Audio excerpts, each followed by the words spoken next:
Welcome to an introduction to pivot tables presented by Jesus Gonzalez. First off, what is a pivot table? A pivot table is a tool used to calculate, summarize, and analyze data that lets you see comparisons, patterns, and trends of your data. To create a pivot table, your data must have headers labeled with what the data is. If not, the pivot table will not capture that data. Using the pivot table.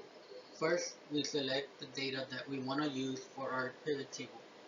Once we select the data that we want to use, we go to where it says Insert and click on Pivot Table. Choose either if you want to create it in a new worksheet or in the same existing worksheet. Once you create the pivot table, your headers will be classified as fields. There are 4 areas in which you can place these fields. They are filters, columns, rows, or values.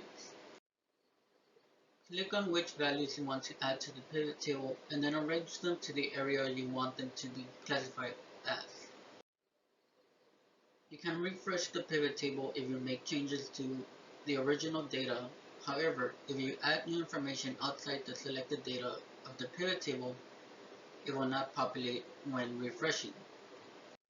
This concludes the presentation on pivot tables.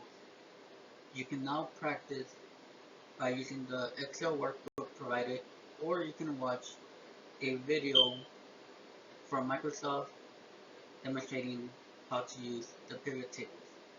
Please do the assessment after practicing or watching the video.